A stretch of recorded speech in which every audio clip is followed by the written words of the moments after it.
60 বছর পূর্বে যখন আমরা ব্রিটিশদের দ্বারা শাসিত ছিলাম, যখন তারা ভারতকে শাসন করত, তখন কিছু ভারতবাসী আমাদের স্বাধীনতার জন্য লড়েছিল।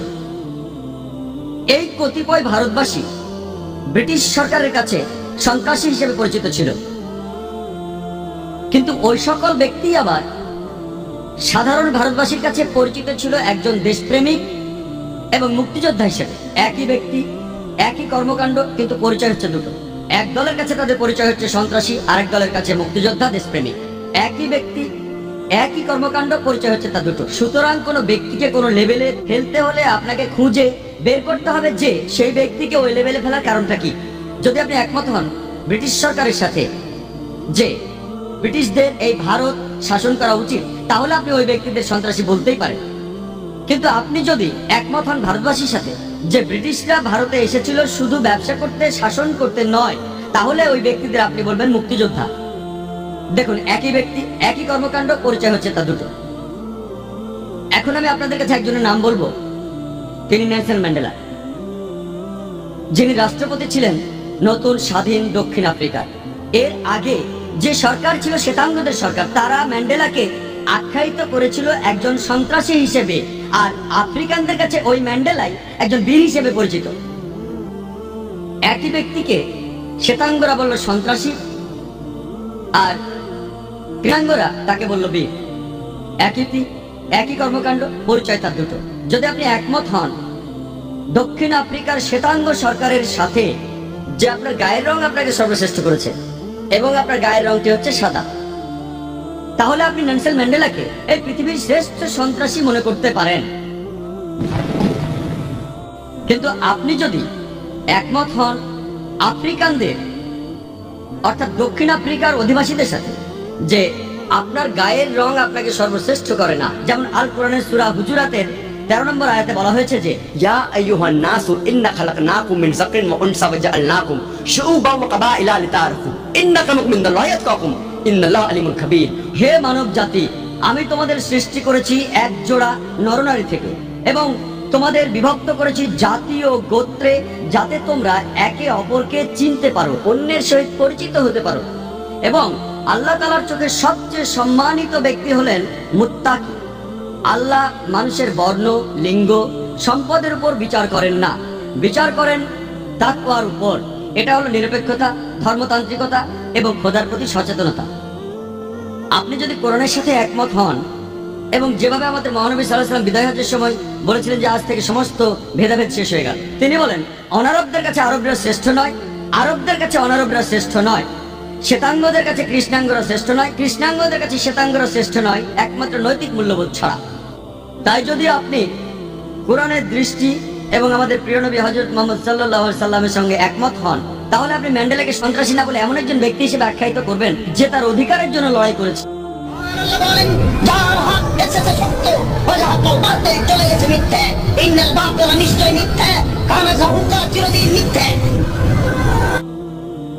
আজকের বিকেলের আলোচনার বিষয়বস্তু হচ্ছে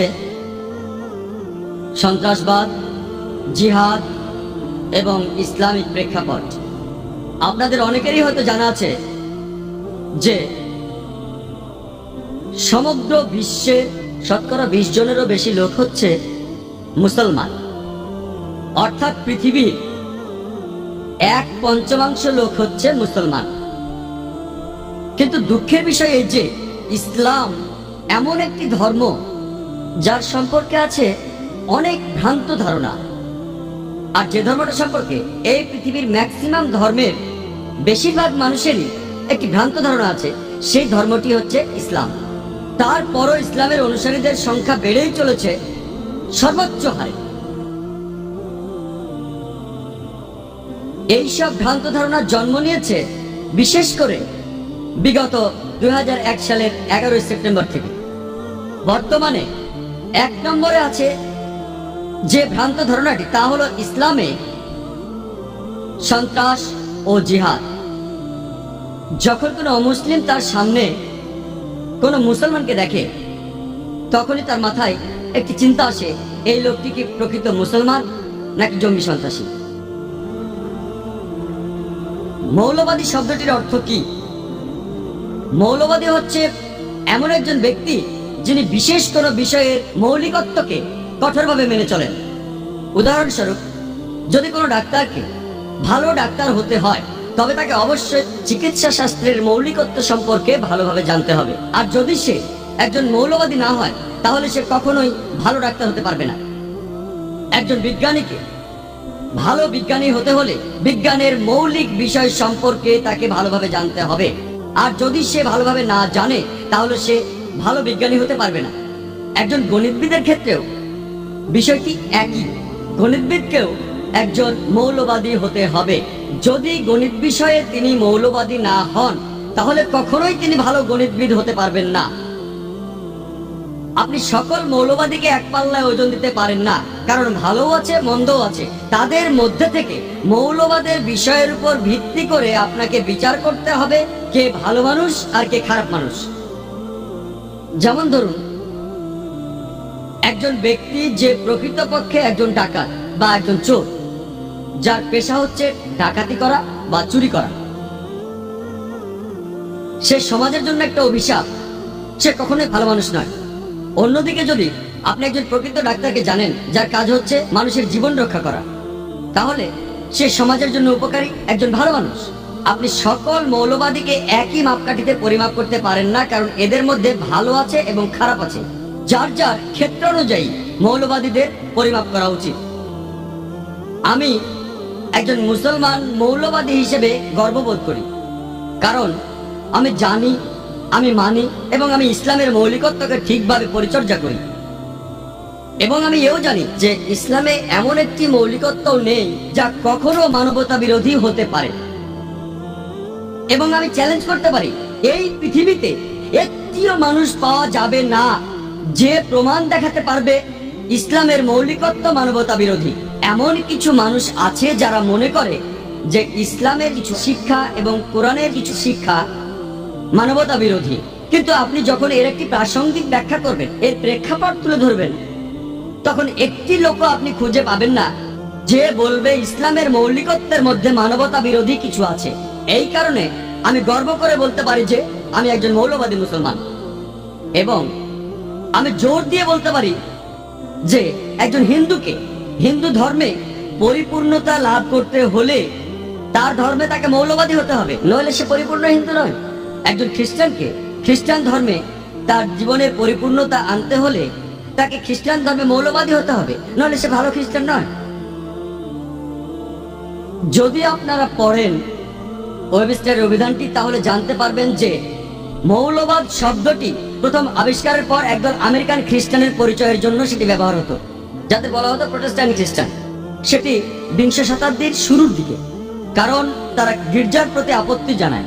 পূর্বে খ্রিস্টান গির্জায় এটা বিশ্বাস ছিল যে বাইবেলের আদেশ সব ছিল খোদা প্রদত্ত, কিন্তু প্রোটেস্ট্যান্ট খ্রিস্টানরা প্রতিবাদ করে এবং বলে যে শুধু বাইবেলের আদেশই নয়, আদেশ, শব্দ, বর্ণ সব খোদা প্রদত্ত। যদি কোনো ব্যক্তি প্রমাণ করতে পারে যে বাইবেলের শব্দগুলো খোদা প্রদত্ত, তাহলে সে মৌলবাদীদের পদক্ষেপ সফল পদক্ষেপ। আর যদি কেউ প্রমাণ করতে পারে যে বাইবেলের শব্দগুলো খোদা প্রদত্ত নয়, তাহলে সেটি ভালো পদক্ষেপ নয়। যদি আপনি অক্সফোর্ড অভিধানটি পড়েন তাহলে জানতে পারবেন যে মৌলবাদী হচ্ছে এমন একজন ব্যক্তি যিনি যে কোনো ধর্মের সত্যতা নিয়ে কঠোরভাবে সাধনা করে থাকেন। যদি আপনি অক্সফোর্ড ডিকশনারি নতুন সংস্করণটি পড়েন তাহলে দেখবেন সেখানে সামান্য পরিবর্তন আছে। সেটা হলো, সেই মৌলবাদী এমন একজন ব্যক্তি যিনি যে কোনো ধর্মের সত্যতা নিয়ে কঠোরভাবে সাধনা করে থাকেন, বিশেষ করে ইসলাম।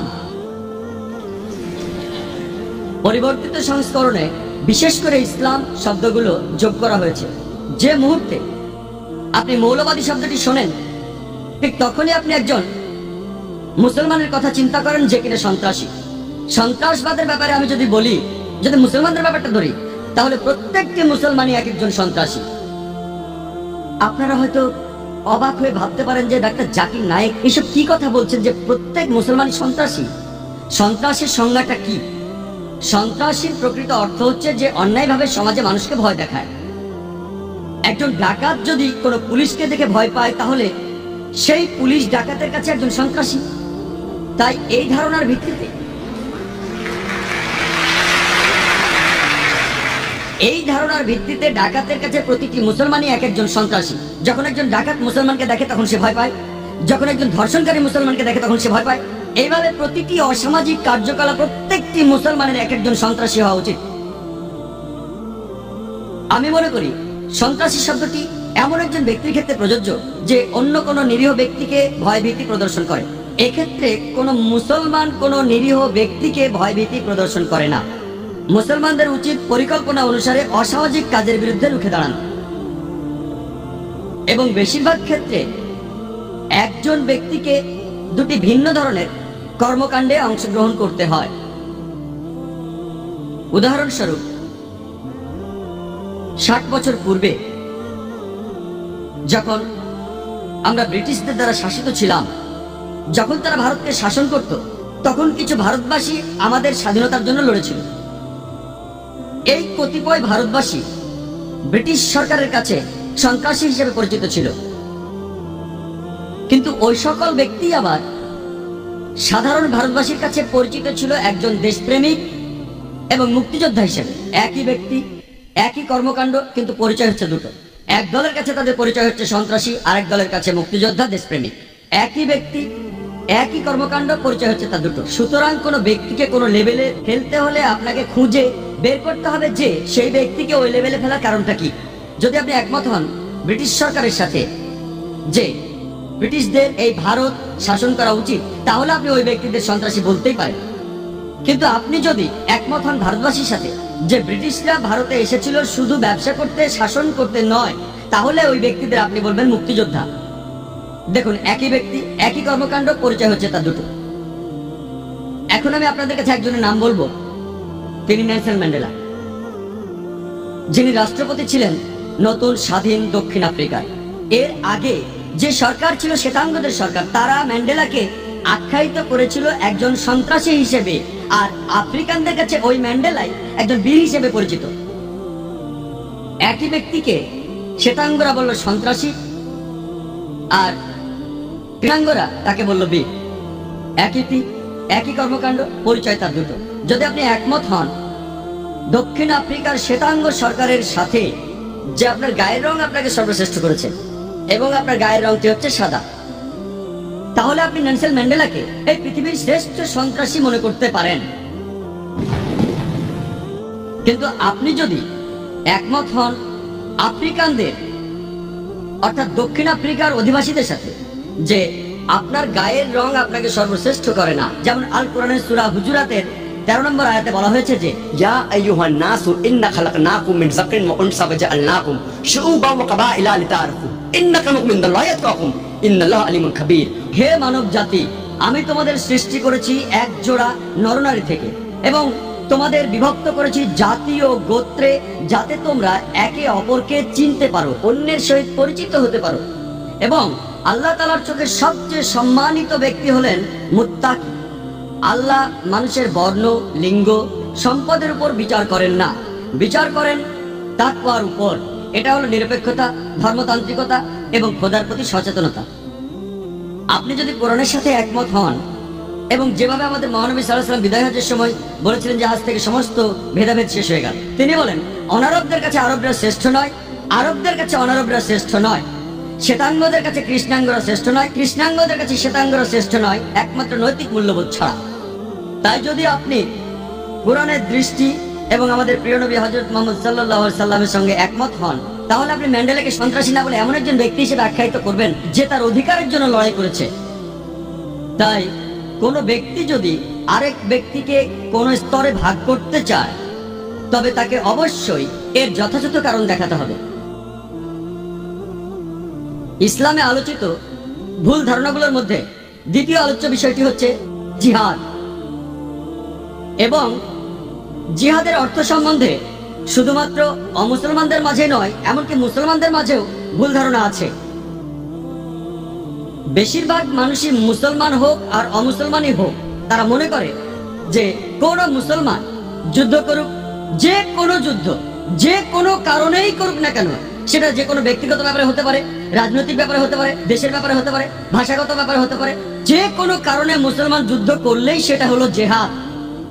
অমুসলমানরা এবং এমনকি মুসলমানরাও একটি ভুল করে যে কোনো মুসলমান যুদ্ধ করলেই তাকে নাম দেয় জিহাদ। এই জিহাদ শব্দটি এসেছে আরবি শব্দ জাহদা থেকে, যার মানে চেষ্টা করা, যার মানে পরিশ্রম করা, যার মানে উদ্যমী হওয়া। এবং ইসলামিক অভিধান অনুযায়ী জিহাদ শব্দটির অর্থ কারো অসৎ প্রবৃত্তির বিরুদ্ধে সর্বশক্তি দিয়ে লড়াই করা। জিহাদের অর্থ হলো চেষ্টা করা, সমাজের উন্নতি করা। এর মানে যুদ্ধক্ষেত্রে যুদ্ধ করে আত্মরক্ষা করাকেও বোঝায় এবং এর অর্থ অন্যায় এবং অত্যাচারের বিরুদ্ধে লড়াই করা। জিহাদ যে মূল শব্দ জাহদা থেকে এসেছে, তার অর্থ পরিশ্রম করা, তার অর্থ চেষ্টা করা। উদাহরণস্বরূপ, যদি কোনো ছাত্র চেষ্টা করে পরীক্ষায় পাশ করার জন্য, তাহলে তাকে আরবিতে বলে সে জিহাদ করছে, সে চেষ্টা করছে, পরীক্ষায় পাশের জন্য সে পরিশ্রম করছে। যদি কোনো চাকরিজীবী চেষ্টা করে পরিশ্রম করে তার মনিবকে খুশি করার জন্য, সেটা ভালো কাজ দিয়ে করুক আর খারাপ কাজ দিয়ে করুক, সেটাই হলো জিহাদ। একজন চাকরিজীবী তার সর্বশক্তি দিয়ে তার মালিককে খুশি করার জন্য চেষ্টা করে যাচ্ছে, সেটা হচ্ছে জিহাদ। জিহাদ মানে সর্বশক্তি দিয়ে চেষ্টা করা। কোন রাজনীতিবিদ যদি চেষ্টা করে ভোট পাওয়ার জন্য, সেটা ভালোভাবেই হোক আর খারাপ ভাবেই হোক, সেটাকেই বলা হচ্ছে আরবিতে জিহাদ। জিহাদ সম্পর্কে আরো একটি ভুল ধারণা মানুষের মধ্যে আছে। যে কোনো মানুষই ভাবে, মুসলমান হোক আর অমুসলমান হোক, যে জিহাদ শুধুমাত্র মুসলমানরাই করে থাকে।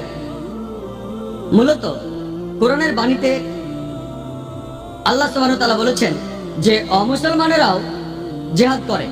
পবিত্র কোরআনের সূরা লুকমানে 14 নম্বর আয়াতে উল্লেখ করা আছে যে আমি মানব জাতিকে তাদের পিতামাতার প্রতি সহানুভূতিশীল থাকার নির্দেশ দিয়েছি, ঠিক যেভাবে তাদের মা অনেক যন্ত্রণা পেয়ে জন্ম দিয়েছেন এবং বছরের পর বছর লালন পালন করেছেন।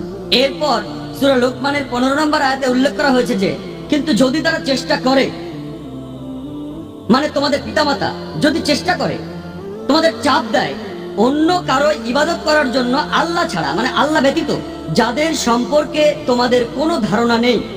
কোরআনে আছে যদি তোমাদের পিতামাতা তোমাদের চাপ দেয়, চেষ্টা করে, জিহাদ করে, আল্লাহ ছাড়া অন্য কারো ইবাদত করানোর চেষ্টা করে, তাহলে তাদের অমান্য করো। যেহেতু কোরআনে বলেছে অমুসলিমরাও জিহাদ করে, একই কথা রিপিট হয়েছে পবিত্র কোরআনের সূরা আনকাবুতের 8 নম্বর আয়াতে। বলা হয়েছে মানব জাতিকে নির্দেশ দেওয়া হয়েছে যে তোমাদের পিতামাতা যদি সর্বশক্তিমান আল্লাহ ব্যতীত অন্য কারো ইবাদত করানোর চেষ্টা করে, চাপ সৃষ্টি করে বা জিহাদ করে, যাদের সম্বন্ধে তোমাদের কোনো ধারণা নেই, তবে পিতামাতার আদেশ অমান্য করো, কিন্তু তাদের প্রতি সহানুভূতিশীল থাকো। অর্থাৎ আমরা কোরআন থেকে জানতে পারলাম এমনকি অমুসলিমরাও জিহাদ করে। আবার পবিত্র কোরআনে সূরা আল-নিসা 76 নম্বর আয়াতে উল্লেখ করা হয়েছে যে ঈমানদারগণ যুদ্ধ করেন আল্লাহ সুবহানাহু ওয়া তাআলার পথে আর কাফিররা যুদ্ধ করে শয়তানের পথে। তাই যুদ্ধ করো শয়তানের ভাইদের বিরুদ্ধে। এখানে আরো বলা হচ্ছে যে শয়তান লোকেরা তারাও জিহাদ করে। তাহলে জিহাদ একটা আরবি শব্দ যার অর্থ হলো চেষ্টা করা, সংগ্রাম করা। উপযুক্ত কারণে যদি বিশ্বাসীরা তারা আল্লাহর পথে সংগ্রাম করে, তাকে বলা হয় জিহাদ ফি সাবিলিল্লাহ। আর খারাপ লোকেরা তারা সংগ্রাম করে শয়তানের পথে, তাকে বলা হয় জিহাদ ফি সাবিল শয়তান। তাহলে জিহাদ দুই প্রকার, ভালো জিহাদ আর খারাপ জিহাদ। সংগ্রাম করা ভালোর জন্য, সংগ্রাম করা খারাপ কিছুর জন্য। তবে ইসলামের নিয়ম অনুযায়ী যদি তেমন কিছু বলা না হয়, তখন ধরে নেওয়া হয় যে এই জিহাদ ভালো কিছুর জন্য, এই জিহাদ ফি সাবিলিল্লাহ, এই জিহাদ আল্লাহ সুবহানাহু ওয়া তাআলার পথে। আল্লাহ বিশেষভাবে বলেছেন যদি কিছু বলা না হয়, এটা ধরে নেওয়া হয় যে যখনই জিহাদের কথা উল্লেখ করা হবে, এটার অর্থ জিহাদ ফি সাবিলিল্লাহ, এই জিহাদ আল্লাহ সুবহানাহু ওয়া তাআলার পথে। আরো একটা ভুল ধারণা আছে, বেশিরভাগ মানুষই, হোক সে মুসলিম বা অমুসলিম, তারা মনে করেন যে জিহাদ মানে পবিত্র যুদ্ধ। সত্যি বলতে কি, যদি আপনি কোরআন পড়েন, পবিত্র যুদ্ধ শব্দটা কোথাও লেখা নেই পবিত্র কোরআনে। আপনি কোথাও পাবেন না পবিত্র যুদ্ধ শব্দটি। একটি সহিহ হাদিসও পাবেন না যেখানে এই কথাটি বলেছেন হযরত মুহাম্মদ সাল্লাল্লাহু আলাইহি ওয়াসাল্লাম। আরবি অনুবাদ করলে হলি আর ইংরেজি শব্দের অর্থ দাঁড়ায় যে হারবুম মুকাদ্দাসা, যার অর্থ পবিত্র যুদ্ধ।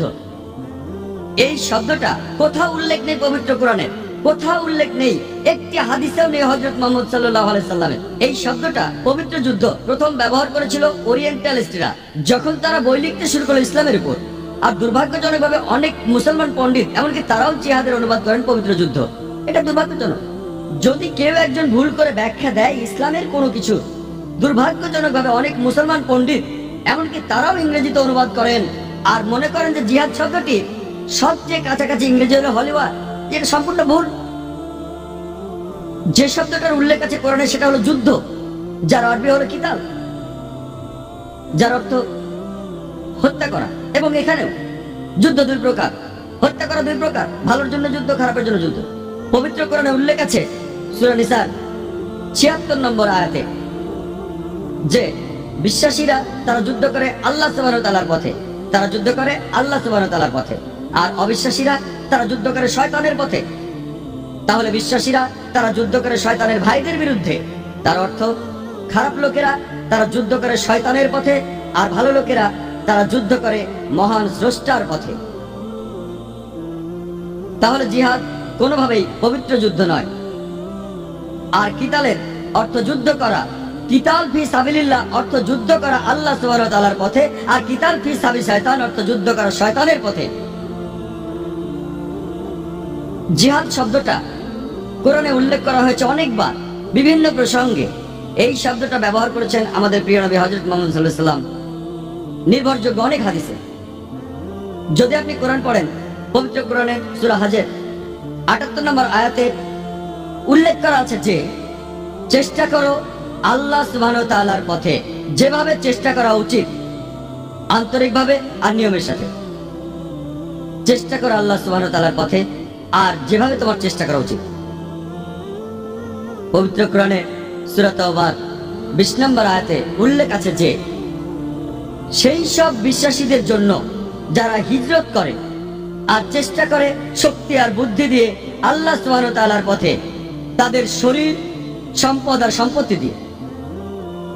এই লোকগুলোই হচ্ছে তারা যারা সর্বোচ্চ পুরস্কার পাবে পরবর্তী জীবনে, জাহান্নামের আগুন থেকে তারা মুক্তি পাবে।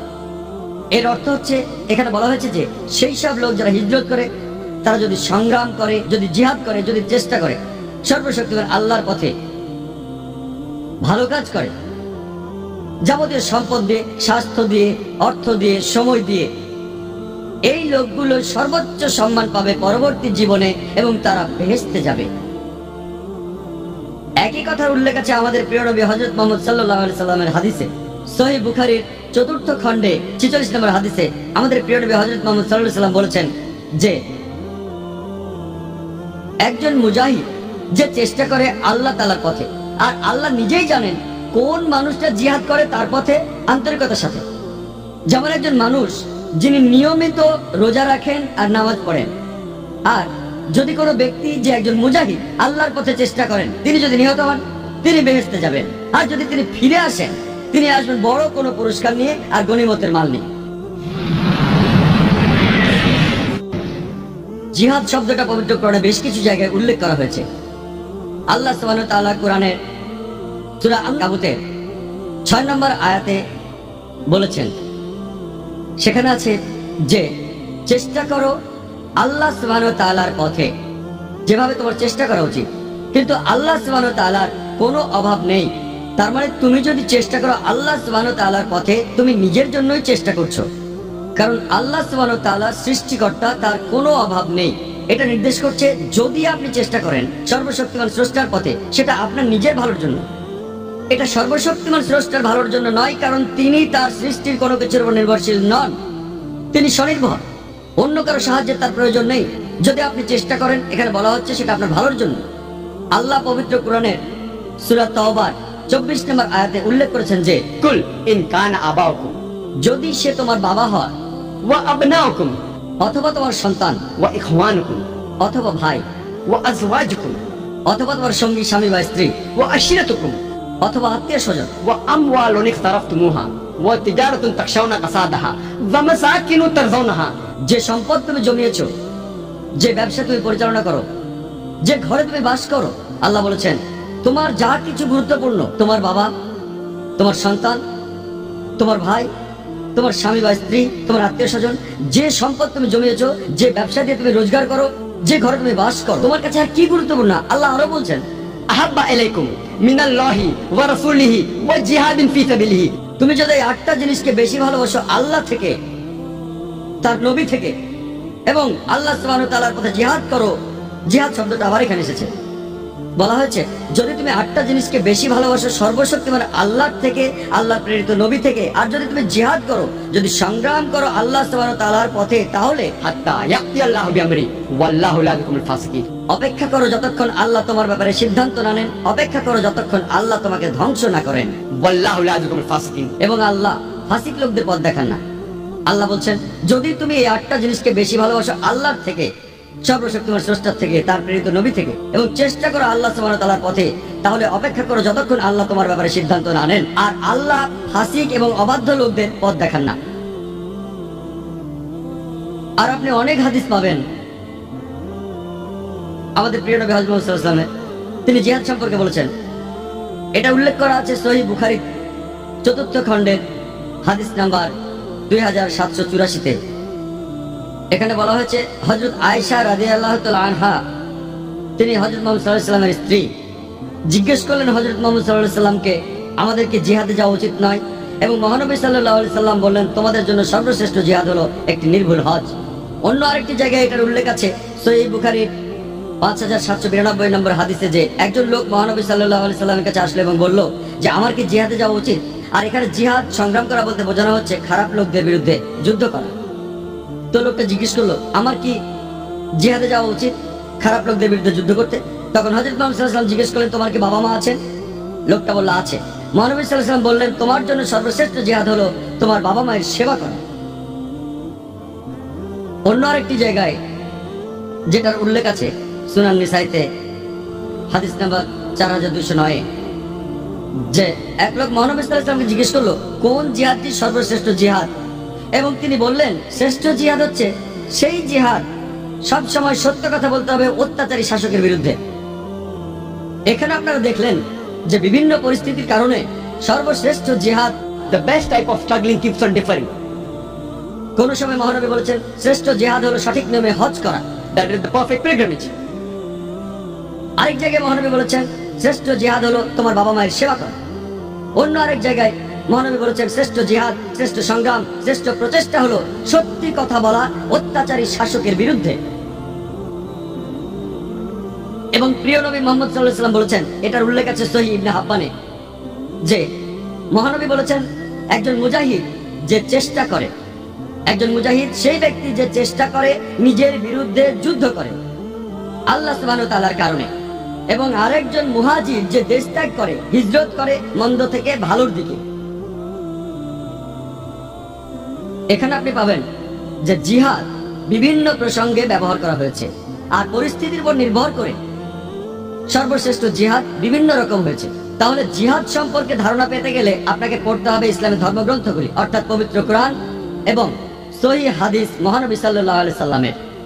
এবং এখানে আমরা দেখতে পাই পবিত্র কোরআনে আল্লাহ সুবহানাহু ওয়া তাআলা বলছেন, সূরা বাকারার 208 নম্বর আয়াতে উল্লেখ করা আছে, বলা হয়েছে যে Ya ayyuhallazina amanu udkhulu fis silmi kaffa.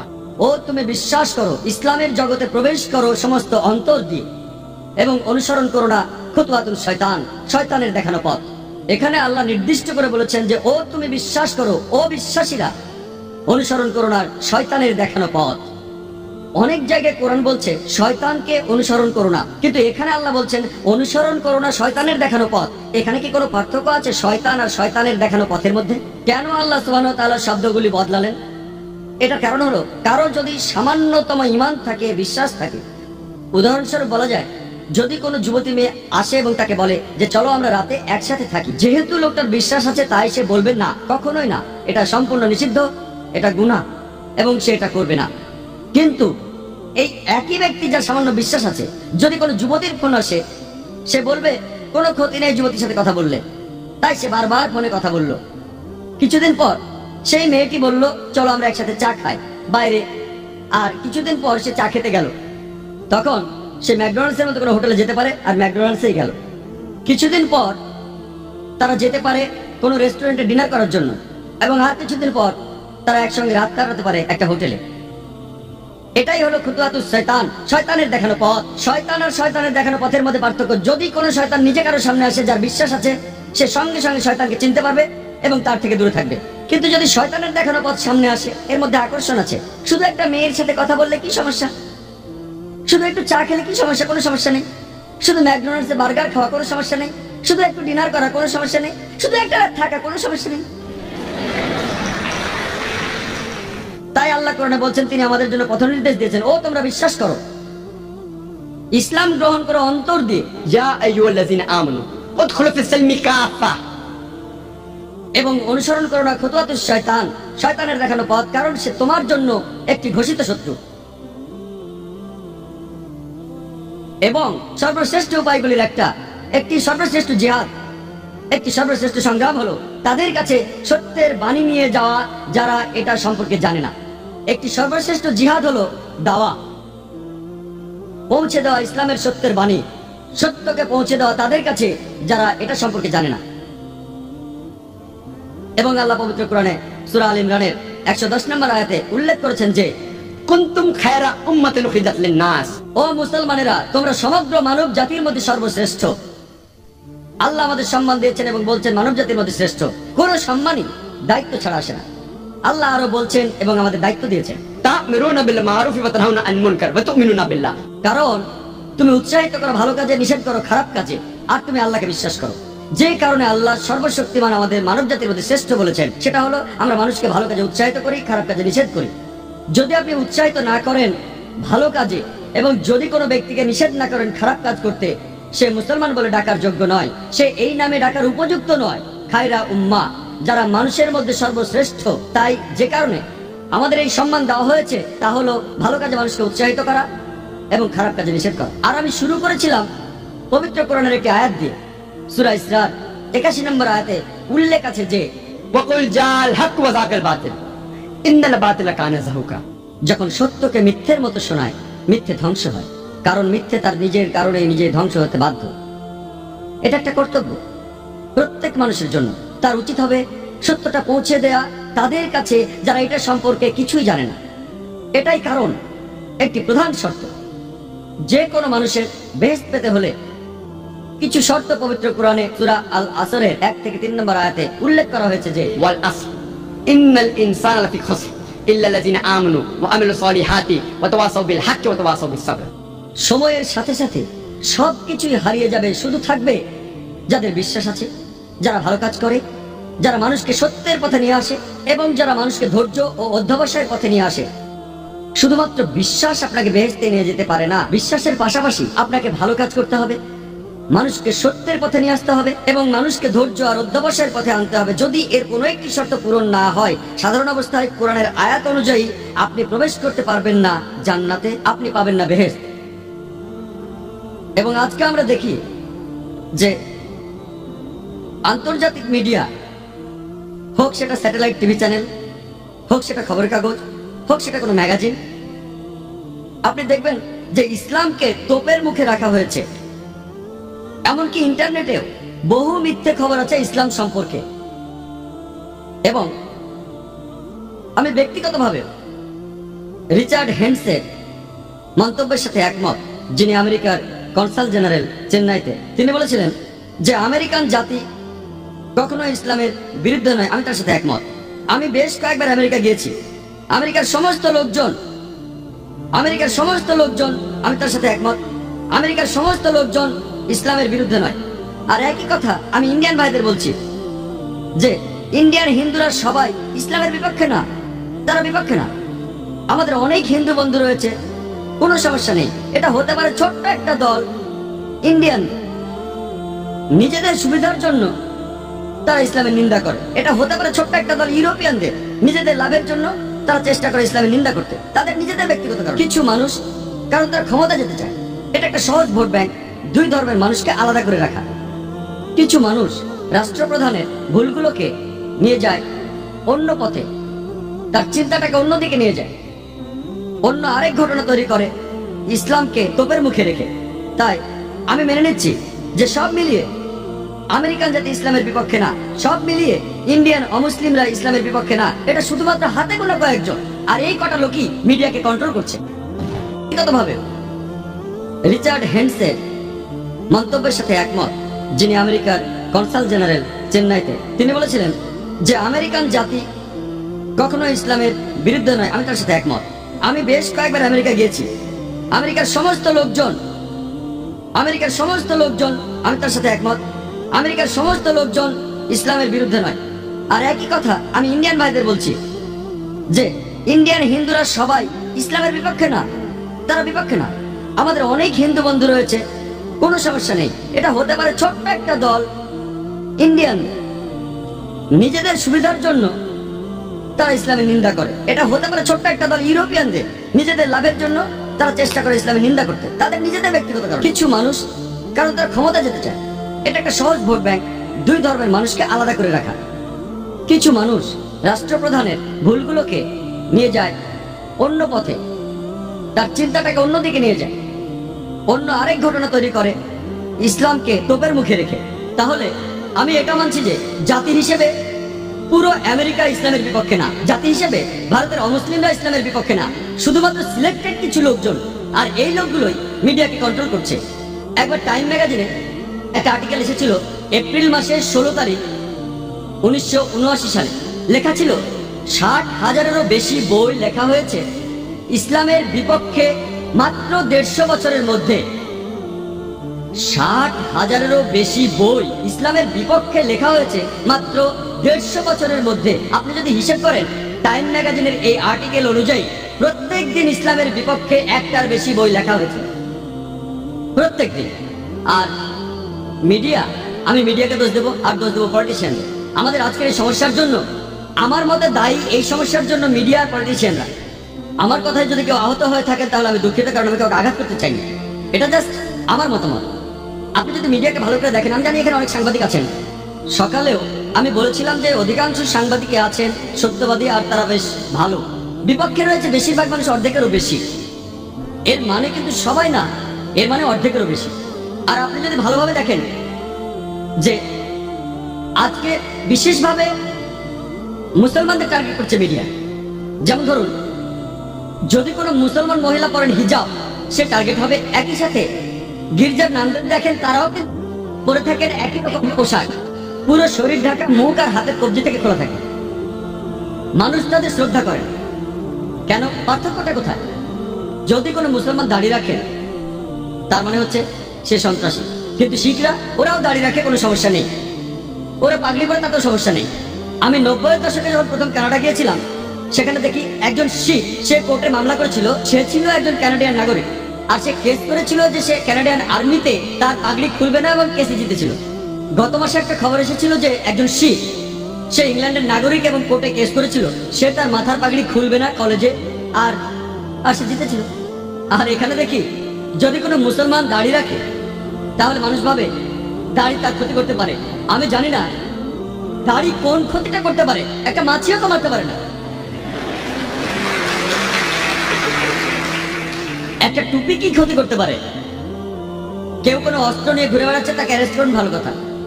কেউ সন্দেহজনক কিছু নিয়ে বেড়াচ্ছে, তাকে প্রশ্ন করুন, ভালো কথা। কিন্তু চিন্তা করুন, দাড়ি একটা মাছিরও কিছু করতে পারে না। আর যদি ভালো করে দেখেন, বেশিরভাগ ধর্মেরই ধার্মিক লোকদের দাড়ি আছে। যীশু খ্রিস্ট, যিনি ইসলাম ধর্মেরও একজন নবী, আবার অনেক খ্রিস্টানেরাই উনাকে মনে করে তাদের সৃষ্টিকর্তা, উনারও দাড়ি ছিল। সব সাধু সন্ন্যাসীদেরও দাড়ি আছে। বেশিরভাগ ধর্মে গুরুত্বপূর্ণ লোকদের, মানে বেশিরভাগ ধার্মিক লোকদের, যদি ধর্মগুলো একটু ভালো করে দেখেন, উপরের সারির দিকে তাদেরও দাড়ি আছে। তাহলে দাড়ি থাকলে সমস্যা কি? আসলে কোনো সমস্যাই নেই। এটা হচ্ছে মিডিয়ার এক ধরনের প্রতারণা। এটা আসলে মিডিয়া বানিয়ে মুসলমানদের টার্গেট করাচ্ছে।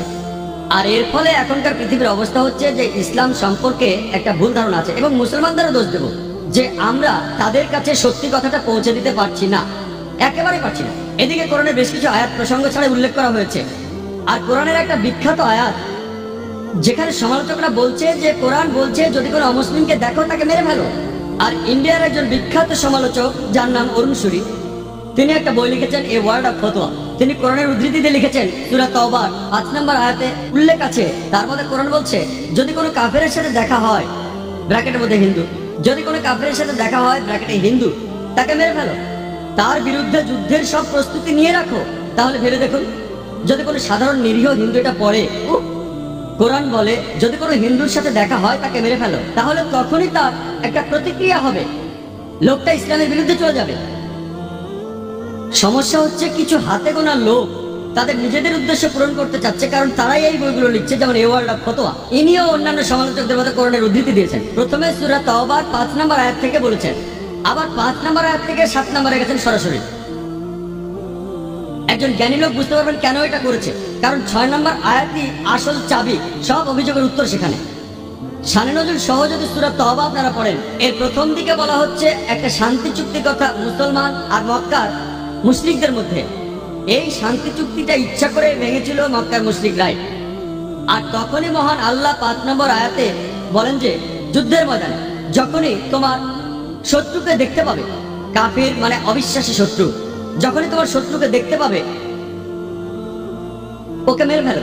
যুদ্ধের ময়দানে যদি কেউ প্রসঙ্গ ছাড়া উদ্ধৃতি দেন সেটা হাস্যকর হবে। চিন্তা করুন, প্রায় 40 বছর আগে আমেরিকার সাথে যখন ভিয়েতনামের যুদ্ধ চলছিল, তখন যদি আমেরিকান আর্মি জেনারেলরা বা আমেরিকান প্রেসিডেন্ট যুদ্ধের ময়দানে আমেরিকান সৈন্যদের বলে যে আমার সৈন্যরা তোমরা ভয় পেও না, যেখানে কোনো ভিয়েতনামীকে দেখবে মেরে ফেলো, এটা তারা বলেছে সাহস দেওয়ার জন্য। কিন্তু এখন যদি কেউ উদ্ধৃতি দেয় যে আমেরিকার প্রেসিডেন্ট বলেছে কোনো ভিয়েতনামীকে দেখলেই তোমরা মেরে ফেলো, তখন কথাগুলো হাস্যকর হবে। সবকিছুর একটা কারণ থাকে। আর এটা খুব স্বাভাবিক যে একজন আর্মি জেনারেল নিজের সৈন্যদের সাহস দেওয়ার জন্য এমন কথা বলতেই পারেন। তাহলে একইভাবে আল্লাহ যদি বিশ্বাসীদের কোরআনের মাধ্যমে বলেন যখনই শত্রুরা তোমাদের মারতে আসবে তাদের মেরে ফেলতে ভয় পেও না, তাহলে সেখানে সমস্যা কোথায়? আর এর পরে 6 নম্বর আয়াতে বলছেন যে অবিশ্বাসীরা যদি নিরাপত্তা চায় তাদের কিন্তু ছেড়ে দিতে বলা হচ্ছে না। যদি তারা নিরাপত্তা চায়, যদি তারা শান্তি চায়, তাহলে তোমরা তাদের নিরাপদ স্থানে নিয়ে যাও, যেন তারা আল্লাহর বাণী সম্পর্কে জানতে পারে। কোরআন কিন্তু বলছে না যে শত্রু শান্তি চাইলে তোমরা তাকে ছেড়ে দাও। কোরআন বলছে তাদের নিরাপদ স্থানে তোমরা নিয়ে যাও। আজকের দিনে সবচেয়ে মহৎ জেনারেল, সবচেয়ে শিক্ষিত সৈন্য হয়তো বলবে শত্রু যদি শান্তি চায় তোমরা তাকে ছেড়ে দাও। কোনো আর্মি জেনারেল কি বলবে তোমরা তাদের কোনো নিরাপদ স্থানে নিয়ে যাও? কিন্তু কোরআন এই কথা বলছে। যদি আপনারা প্রসঙ্গ করেন তাহলে আপনারা কোরআনের আসল অর্থ বুঝতে পারবেন। আর আপনারা অন্য যে কোনো ধর্মগ্রন্থ পড়েন, আমি অনেক ধর্মগ্রন্থ পড়েছি, আমি Ramayana, Mahabharata, Bible, old testament, new testament, শিখদের গ্রন্থ, জৈনদের গ্রন্থ সব পড়েছি। আর আপনারা দেখতে পাবেন যে প্রায় সবগুলো ধর্মগ্রন্থেই কোনো না কোনো জায়গায় যুদ্ধের কথা বলা হচ্ছে, হত্যা করার কথা বলা হচ্ছে। আমি উদ্ধৃতি দিতে পারি। বাইবেল পড়লে দেখবেন এক্সোডাসের গ্রন্থে ওল্ড টেস্টামেন্টের অধ্যায় 22 অনুচ্ছেদ 18 থেকে 20 বলেছে হত্যা করো। এক্সোডাসের 32 নম্বর অধ্যায় বলছে হত্যা করো। নাম্বারস বলছে হত্যা করো। নিউ টেস্টামেন্টে লুকের গসপেল সেখানে বলা হচ্ছে হত্যা করো। যিশু খ্রিস্টের গল্পটা হয়তো আপনারা জানেন। তিনি যখন গেতসেমানির বাগানে গিয়ে এক সৈন্যকে বললেন তোমাদের তরবারি বের করো, আর সৈন্যটা তখন তার তরবারি দিয়ে বাতাস কাটতে লাগলো। বুঝতেই পারছেন বেশিরভাগ ধর্মগ্রন্থে যুদ্ধকে অনুমোদন দেওয়া হয়েছে। যদি হিন্দু ধর্মগ্রন্থ পড়েন, মহাভারত তার মধ্যে একটা, তাই নয় কি? ভগবত গীতা 2 নম্বর অধ্যায়ে আছে। আপনারা জানেন অর্জুনের খুব মন খারাপ যে তাকে তার আত্মীয়দের সাথে যুদ্ধ করতে হবে। অর্জুন বলছে কিভাবে আমার আত্মীয়দের এখানে হাজার হাজার মানুষের সামনে আমি হত্যা করব, কিভাবে আমি তাদের হত্যা করব? তাহলে এই অর্জুনকে তখন উপদেশ দিলেন তার ভগবান কৃষ্ণ। আর ভগবান কৃষ্ণ তাকে বললেন সত্যই সবচাইতে বড়, আর তুমি যখন সত্যের পক্ষে তখন তোমার শত্রুকে সেটা বড় কথা নয়, হোক তার আত্মীয় বা অন্য কিছু। আর কথাটা ঠিক, সত্যের জায়গা হচ্ছে অনেক উপরে, রক্তের সম্পর্কের চেয়ে। একই কথা পবিত্র কোরআনের সূরা নিসার 135 নম্বর আয়াতে বলা হয়েছে যে ইয়া আইয়ুহাল্লাযিনা আমানু, ও বিশ্বাসীরা সুবিচারের পক্ষে সত্য হয়ে দাঁড়াও, সৃষ্টিকর্তার পক্ষে দাঁড়াও। এমনকি যদি তোমার বিপক্ষেও যায়, তোমার বাবা মার বিপক্ষে যায়, ধনী বা গরিবের বিপক্ষে যায়, নিশ্চয়ই আল্লাহ রক্ষাকারী। যদি আপনারা অন্যান্য ধর্মগ্রন্থগুলো পড়েন, প্রায় সব গ্রন্থে কোথাও না কোথাও কোনো না কোনো সময়ে যুদ্ধের কথা বলা হয়েছে। তার মানে এই না যে আপনি এক্সোডাস থেকে উদ্ধৃতি দেবেন অথবা ভগবত গীতা থেকে উদ্ধৃতি দিয়ে বলবেন যেটা সবার জানা। ভগবত গীতা বলে তোমার আত্মীয়দের মেরে ফেলো, এটা প্রসঙ্গ ছাড়া উদ্ধৃতি। তাহলে বুঝতেই পারছেন যে ধর্মগুলোকে ভালোভাবে বুঝতে হলে আপনাকে যা করতে হবে তা হলো ধর্মগ্রন্থগুলো ভালোভাবে পড়া। আর যদি ধর্মগ্রন্থগুলো পড়েন তাহলে জানতে পারবেন সেখানে কি লেখা আছে, আর ওই গ্রন্থগুলো এইসব ধর্মের আসল উৎস। আপনারা জানেন যে পবিত্র কোরআনের সূরা আল মায়দার আয়াত নাম্বার 32-এ বলছে, যদি কেউ কাউকে হত্যা করে, হোক সে মুসলিম বা অমুসলিম, যদি সেটা খুনের অপরাধ বা অন্য কোনো অন্যায়ের জন্য না হয়, তাহলে সে যেন পুরো মানুষ জাতিকে হত্যা করলো। কোরআন বলছে যদি কোনো মানুষ, হোক সে মুসলিম বা অমুসলিম, কাউকে হত্যা করে, হোক সে মুসলিম বা অমুসলিম, সেটা যদি খুনের অপরাধ বা অন্য কোনো অন্যায়ের জন্য না হয়, তাহলে সে যেন পুরো মানুষ জাতিকে হত্যা করলো। এখানে আরো বলা হয়েছে, আর যদি কেউ কোনো মানুষকে বাঁচায়, তাহলে সে যেন পুরো মানুষ জাতিকে রক্ষা করলো। আর যখন কিতালের কথা আসে, আল্লাহ তাআলার পথে যুদ্ধ করার নামে হলো কিতাল, সেখানেও আছে কিছু নিয়ম কানুন। পবিত্র কোরআন এবং প্রিয় নবী মুহাম্মদ সাল্লাল্লাহু আলাইহি ওয়াসাল্লামের হাদিসে বলা হচ্ছে, যখন আর কোনো উপায় থাকে না, যখন যুদ্ধ করতে হবে শত্রুর সাথে, সেখানেও বেশ কিছু নিয়ম কানুন আছে। আর আল্লাহ পবিত্র কোরআন সূরা বাকারার 190 নম্বর আয়াতে বলছেন যে, তাদের সাথে যুদ্ধ করো যারা তোমাদের সাথে যুদ্ধ করে, কিন্তু বাড়াবাড়ি করো না, সীমা অতিক্রম করো না, কারণ আল্লাহ সীমা অতিক্রমকারীদের পছন্দ করেন না। এছাড়াও সূরা আল বাকারার 194 নম্বর আয়াতে বলা হয়েছে, যুদ্ধ করো যারা তোমাদের সাথে যুদ্ধ করে ততক্ষণ পর্যন্ত যতক্ষণ না শান্তি বিরাজ করে। কোরআন ও হাদিসে বারবার নিয়ম কানুনের কথা বলা হচ্ছে। যখন উপায় থাকবে না, এই নিয়ম মেনে আল্লাহর পথে যুদ্ধ করতে হবে।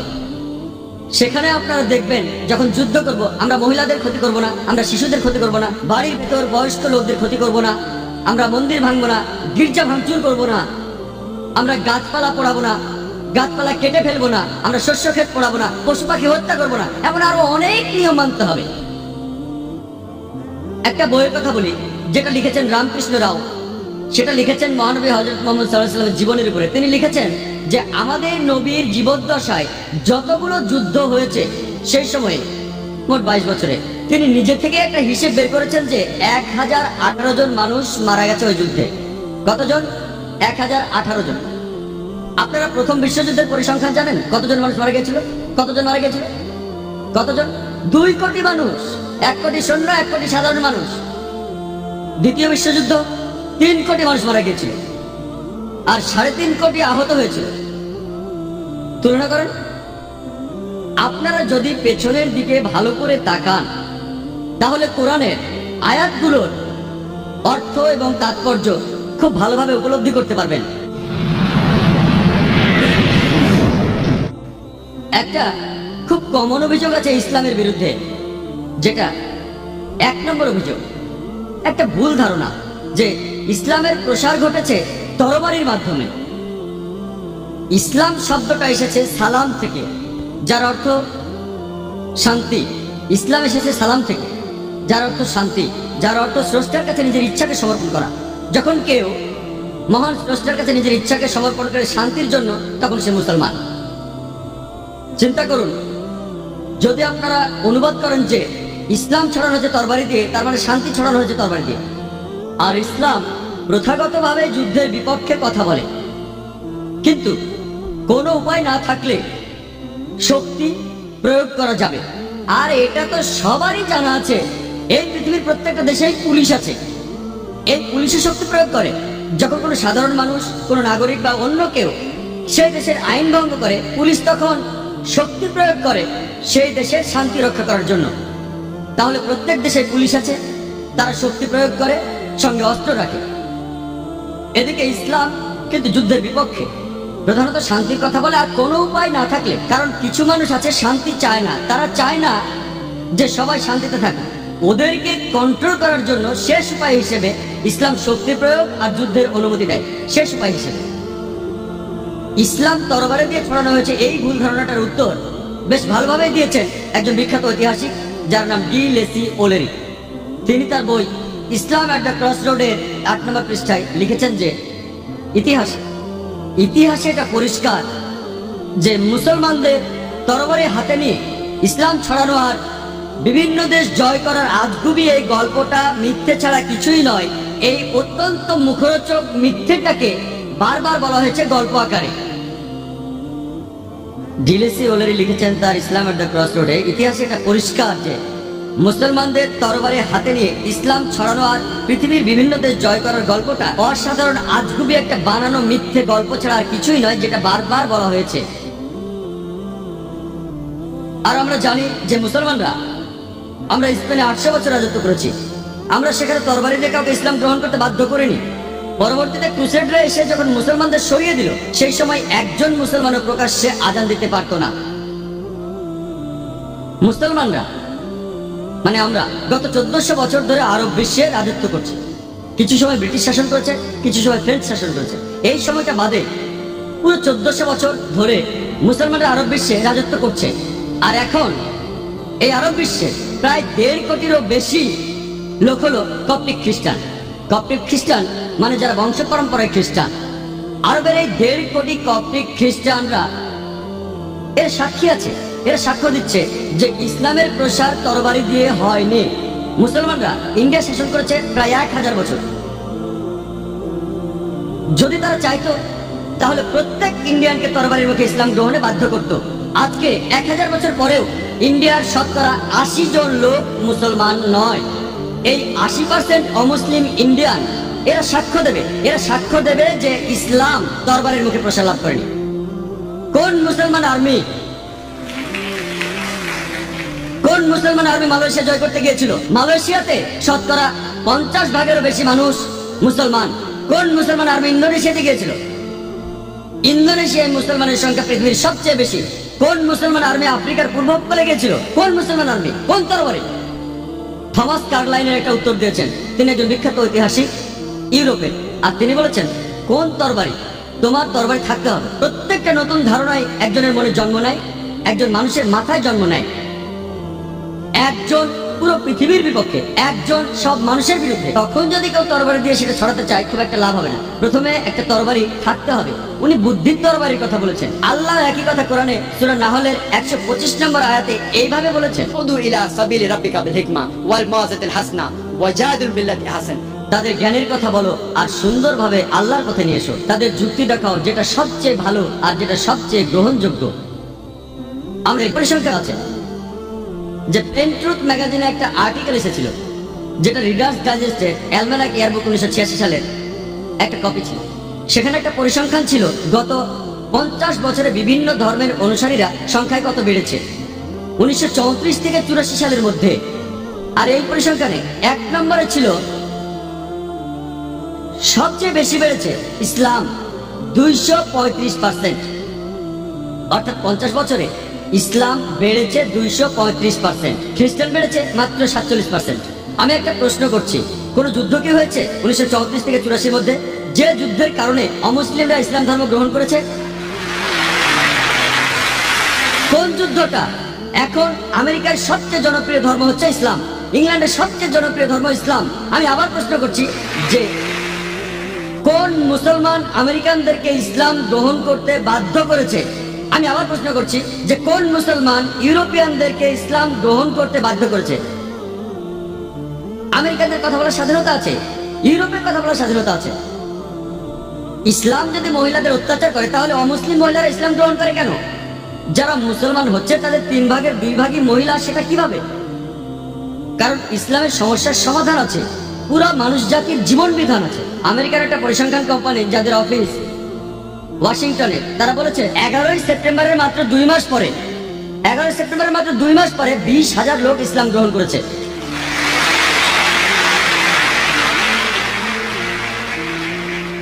এবং 9 সেপ্টেম্বর সেখান থেকে চলে যায় মাত্র 2 দিন আগে। নাহলে হয়তো আমাকে আপনারা দেখতেন। আমি তখন ছিলাম ইংল্যান্ডে। আর 11 সেপ্টেম্বর পরে মাত্র 5-6 মাসের মধ্যে আমাকে 3-4 বার ডাকা হয়েছে সন্ত্রাসবাদের উপর কথা বলার জন্য। এটা তো ভালোই, কাজটা খারাপ ছিল। ওই কাজটা খারাপ ছিল। সালমান রুশদি কি করলো? আমাদের নবীর বিরুদ্ধে লিখলো, সেটা খারাপ। কিন্তু মানুষ জানতে চাইলো সালমান রুশদি কি নিয়ে লিখেছে, সেটা জানার জন্য তারা কোরআন পড়লো এবং মুসলমান হয়ে গেল। আজকের দিনে আমেরিকায় এটাও পরিসংখ্যান। আমেরিকার একটা প্রধান খবরের কাগজ দ্য নিউ ইয়র্ক টাইমসে বলেছে, এখন আমেরিকানরা জানতে চায় যে মুসলমানদের বাইবেল পাওয়া যায় কিনা। তারা জানেও না আমাদের পবিত্র গ্রন্থ কোরআন, তারা মুসলমানদের বাইবেল পড়তে চায়। এটা ভালো তো। আর যখনই তারা সত্যের মুখোমুখি হবে, যে আয়াতটার কথা আমি তখন বলছিলাম, পবিত্র কোরআনের সূরা ইসরার 81 নম্বর আয়াত আছে যে যখন সত্যের সামনে মিথ্যে দাঁড়ায়, মিথ্যে ধ্বংস হয়। কারণ মিথ্যে হলো খারাপ, আর খারাপ ধ্বংস হবেই। আমাদেরকে ব্যবহার করতে হবে বুদ্ধির তরবারি, যুক্তির তরবারি, যেটা মানুষের মন জয় করে। আর আল্লাহ সুবহানাহু ওয়া তাআলা মহান স্রষ্টা, তিনি প্রতিজ্ঞা করেছেন কোরআনে তিনবার বিভিন্ন জায়গায় তিনি বলেছেন। সূরা তাওবার মধ্যে তিনি বলেছেন 33 নম্বর আয়াতে, সূরা সাফের মধ্যে তিনি বলেছেন 9 নম্বর আয়াতে, সূরা ফাত্তার 28 নম্বর আয়াতে তিনি বলেছেন। এই কথাগুলো তিনি তিন জায়গায় একইভাবে বলেছেন। হুয়াল্লাযী আরসালা রাসূলাহু বিল হুদা ওয়াদ দীনিল হক লিইয়ুযহিরাহু আলা দীনি কুল্লিহি ওয়ালাউ কারিহাল মুশরিকুন। আল্লাহ তার দূত পাঠিয়েছেন পথ নির্দেশ আর সত্যের ধর্ম দিয়ে, যে ধর্ম অন্য সব ধর্মের উপরে, আর ইসলাম ধর্ম হচ্ছে অন্য সব ধর্মের উপরে। এবং আল্লাহ বলেন অবিশ্বাসীরাও এই ধর্ম পছন্দ করে। আর সূরা ফাতার 28 নম্বর আয়াতে আল্লাহ আরো বলেছেন, ওয়াকাফা বিল্লাহি শাহিদা and enough if Allah is witness. আমি কথা শেষ করার আগে ইসলামের জিহাদ এবং টেররিজম সম্পর্কে একটা উদ্ধৃতি দিতে চাই, যেটা বলেছেন ডক্টর জোসেফ অ্যাডাম পিয়ারসন। তিনি বলেছেন, লোকে দুশ্চিন্তা করে যে কোনো একদিন পারমাণবিক বোমা চলে যাবে সরাসরি আরবদের হাতে। তারা বুঝতে পারে না যে ইসলামের বোমা অনেক আগেই পৃথিবীতে পড়েছে, সেদিন পড়েছে যেদিন হযরত মুহাম্মদ সাল্লাল্লাহু আলাইহি ওয়াসাল্লাম জন্মগ্রহণ করেছেন। ওয়া আখিরু দাওয়ানা আলহামদুলিল্লাহি রাব্বিল আলামিন।